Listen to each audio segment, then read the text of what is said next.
qu'elles soient caissières, qu'ils soient livreurs. Oui, ils font tous partie des héros du quotidien, comme d'ailleurs les collaborateurs de Pau Béarn Habitat qui travaillent au bien-être de l'ensemble des bailleurs, de l'ensemble des locataires de Pau Béarn Habitat. Olivier Subra, ça y est en ligne avec nous. Bonsoir mon cher Olivier. Bonsoir Eric, bonsoir à tous. Très heureux que vous soyez avec nous ici afin d'échanger sur ce que vous avez mis en place du côté de Pau Béarn Habitat. Un petit mot peut-être simplement de présentation pour celles et ceux qui ne sont pas encore familiarisés avec ce nom Pau Béarn Habitat, parce que ça fait finalement quoi, un peu plus d'un an maintenant qu'on commence à le voir fleurir un peu partout, alors qu'avant on vous connaissait sous d'autres noms, Béarnais Habitat, mais pas simplement puisqu'il y a eu la fusion de structures. C'est bien ça Olivier? Oui, c'est ça. Depuis le 1er juillet 2019, l'Office palois de l'habitat et la Béarnaise Habitat ne font plus qu'un. Et du coup, le bailleur s'appelle dorénavant Pau Béarn Habitat. On est propriétaire d'un parc de 9000 logements, ce qui fait à peu près 20 000 locataires sur Pau et l'agglomération, avec une équipe d'environ 150 collaborateurs. Voilà. Alors c'est intéressant de voir de quelle façon vous mettez un ordre de bataille. Je crois que vous avez décidé de mettre en avant des engagements que j'affiche maintenant à l'écran. On va commencer par là peut-être. Des engagements forts vis-à-vis de ces fameux locataires qui sont là partout dans l'agglomération et qui ont tous la même consigne que nous vivons également, celle de rester chez soi. Comment est-ce que vous les accompagnez au quotidien ? Alors en fait, on a bien entendu suivi les consignes et appliqué les consignes générales, bien sûr données par le gouvernement de sécurité, bien entendu. Mais on a essayé d'aller plus loin un petit peu et notamment de travailler avec nos locataires au quotidien pour essayer de dire, on est toujours là. Le bailleur a une mission essentielle, c'est de gérer ses logements, bien entendu, et de gérer ces logements avec une communauté de locataires. Je disais, ça représente environ 20 000 personnes, donc ce n'est pas rien. Et il faut qu'on essaye effectivement de mettre du lien dans tout ça et surtout d'apporter, c'est le point fort de Pau Béarn Habitat, la qualité de service. Et donc à ce titre-là, on a essayé effectivement de dégager des pistes, des priorités. On en a dégagé 6 qui pour nous étaient essentielles dans ces temps difficiles. Donc c'est à la fois des engagements qui concernent bien sûr nos salariés qui travaillent au quotidien dans nos immeubles, mais aussi et principalement le service rendu aux locataires, avec un volet aussi important pour les entreprises qui travaillent avec nous en partenariat. Alors si on reprend rapidement, on va reprendre ces 6 engagements, oui. Olivier. Le premier évidemment, c'est de garantir les fonctions vitales de l'entreprise qui est la vôtre, qui est une entreprise qui compte. Pour nous, effectivement, l'idée principale, c'était de dire, Pau Béarn Habitat, il faut assurer la continuité du service. On essaie de faire en sorte qu'avec les équipes, que les locataires puissent effectivement retrouver tous les services qu'ils avaient l'habitude de retrouver dans ces temps difficiles. Donc il a fallu effectivement adapter notre organisation tout simplement au quotidien, instaurer le télétravail qui n'était pas c'était une nouveauté pour nous et ça s'est très très bien passé, permettre au maximum bien sûr de collaborateurs de travailler chez eux et de poursuivre ces services-là à domicile. Donc ça se fait aussi. Puis un aménagement des horaires individuels, tout ça fait que bien sûr le premier engagement c'était de garantir les fonctions vitales et de pouvoir continuer le travail normalement. Voilà. Et le lien avec le deuxième engagement est tout à fait naturel, puisque le deuxième engagement, c'est de continuer à être joignable tous les jours. Tous les jours, ça veut bien dire en effet, si on a un problème dans son immeuble, parce que même confiné, ou encore plus confiné peut-être, il peut y avoir des problèmes dans l'entretien de l'immeuble, des problèmes de la vie quotidienne. Il faut qu'on puisse vous joindre. Exactement. Donc pour nous, c'était important aussi que le fil ne soit pas rompu avec les locataires dans ces temps un peu compliqués. Et donc on continue toujours à pouvoir joindre Pau Béarn Habitat tous les jours, bien entendu. Alors le mail, le téléphone, les réseaux sociaux, tout ça, on a tout ce qu'il faut pour que les locataires puissent nous joindre. Bien sûr, en priorité, on traite les réclamations les plus urgentes, évidemment, mais on prend tous les appels, quels qu'ils soient, et ensuite on essaie de traiter en fonction du niveau d'urgence ces appels-là. L'idée pour nous, et c'est la force aussi de Pau Béarn Habitat, c'est d'avoir un maillage territorial important. On a des points relais sur le terrain et donc on prend tous les appels, bien entendu, avec les interlocuteurs habituels des locataires qui travaillent notamment dans ces points relais. Voilà, pour nous, il ne faut pas que le lien soit rompu, donc on continue à être joignable tout le temps, toute la journée.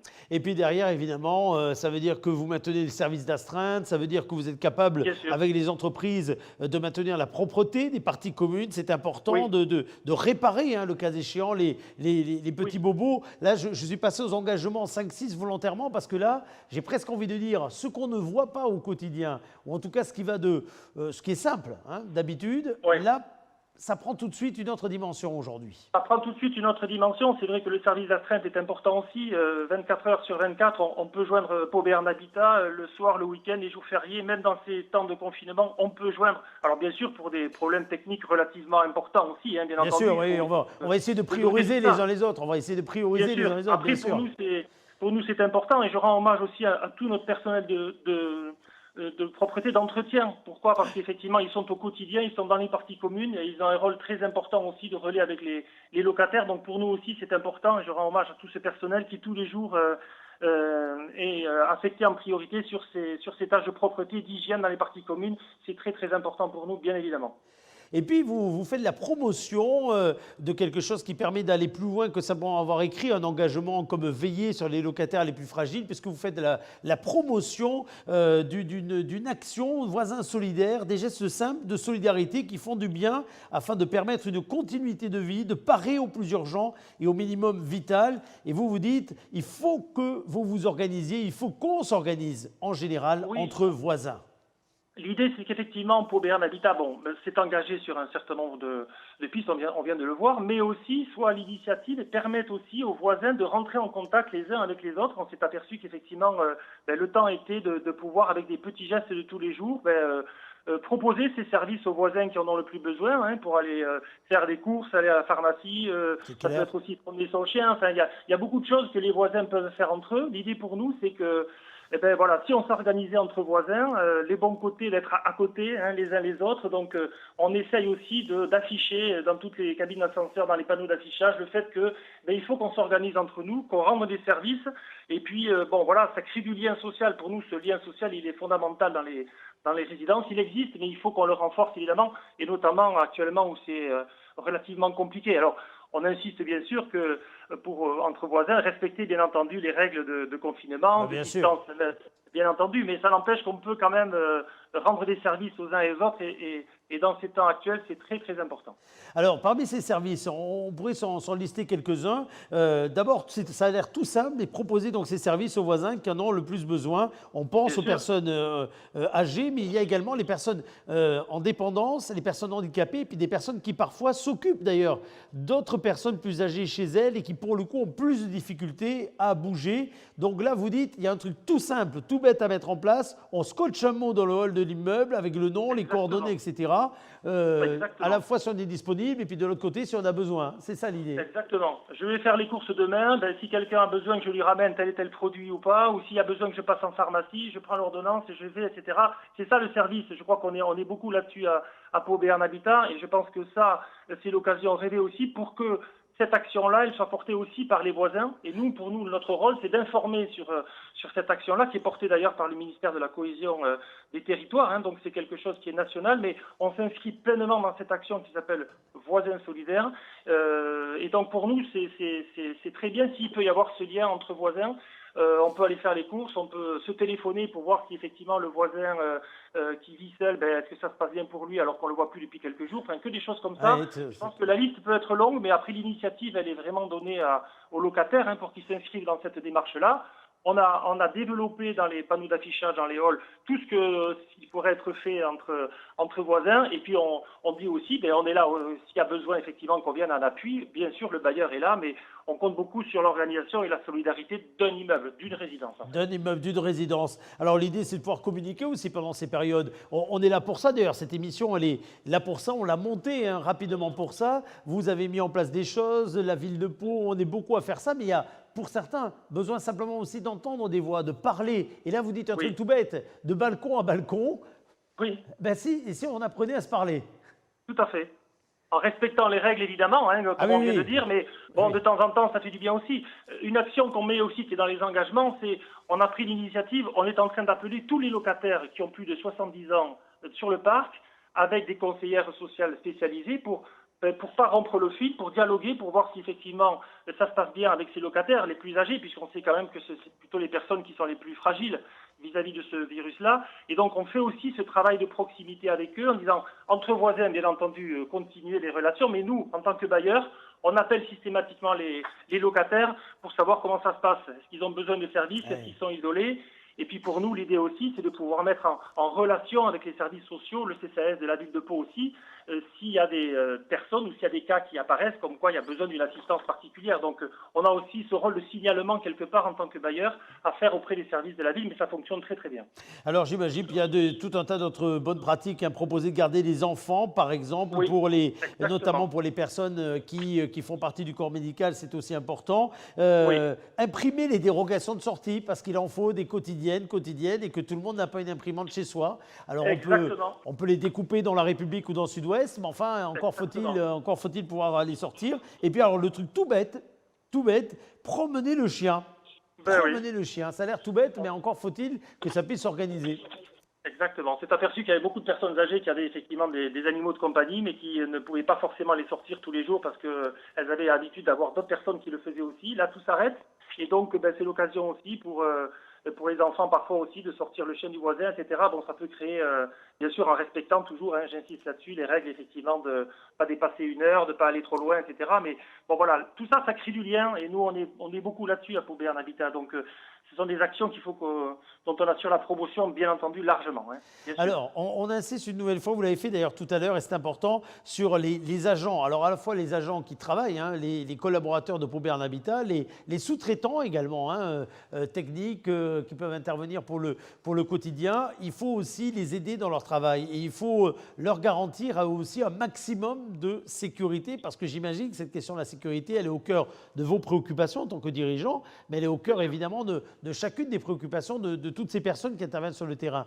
Et là, on peut tous jouer un rôle, y compris dans son immeuble, dans la façon de faire attention à ne pas toucher trop les choses, à ne pas toucher les objets, à être dans les gestes simples du quotidien, peut-être se comporter de façon différente que ce qu'on fait d'habitude.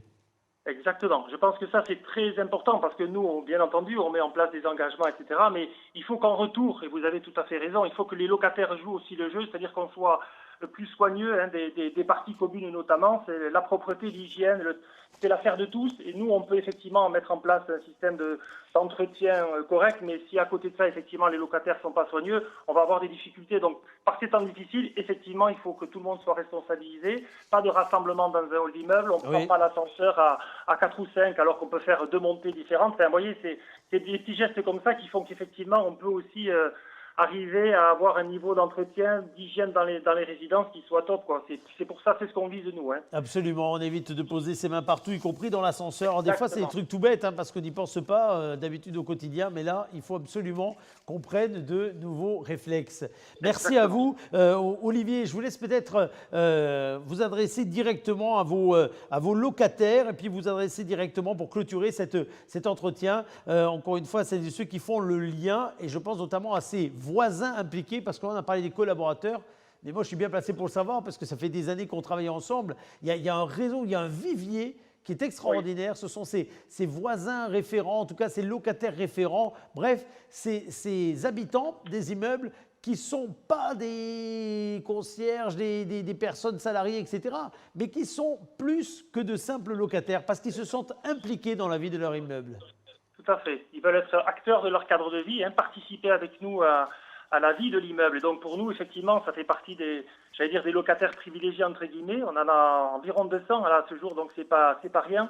Et donc bien entendu, ils ont été associés avec nous sur la rédaction de ces engagements. Ils ont été informés en priorité. Moi, si j'avais simplement un mot à dire, c'était que vraiment pour dire aux locataires qu'on est toujours là, période de confinement ou pas, on peut toujours joindre Pau Béarn Habitat. Il y a toujours quelqu'un qui répond. Donc ça, c'est important de savoir qu'il y a une écoute. Et puis, on travaille aussi en réseau. Donc, s'il y a une personne qui peut nous appeler pour un problème qui ne concerne pas forcément son logement, eh bien, elle peut nous appeler, elle peut nous laisser un message et nous, on mettra en relation ensuite avec les services concernés. Bon, voilà, ça fait partie aussi de notre métier de bailleur social et on continue à le faire et on est toujours là. Voilà, si j'avais un mot à dire, c'était surtout ça. On continue à gérer au quotidien et on renforce tout ça avec la présence des équipes qui, pour nous, quand même, est toujours d'une importance capitale. Merci beaucoup Olivier Subra d'avoir été notre invité ce soir. Merci d'avoir fait ce petit point. Et puis on va continuer à se tenir au courant parce qu'on essaiera de faire le lien avec tous les immeubles et on essaiera de lancer des initiatives parce que, je ne sais pas, mais je pense qu'on est là pour quelque temps, mine de rien. Bon. On est là pour quelque temps, donc on va essayer de faire participer tous les immeubles. Vous nous aiderez à ça. On va recueillir des photos des habitants, des coucous sur les balcons, les clins d'œil, le son personnel médical et on essaiera de relayer tout ça. Bonsoir Olivier, merci beaucoup d'avoir été avec nous. Merci de m'avoir invité. À bientôt. À très bientôt. Alors, nous allons faire le point sur les questions du jour posées soit au standard de la ville de Pau, soit du côté de la République des Pyrénées dans quelques secondes. À présent, marqué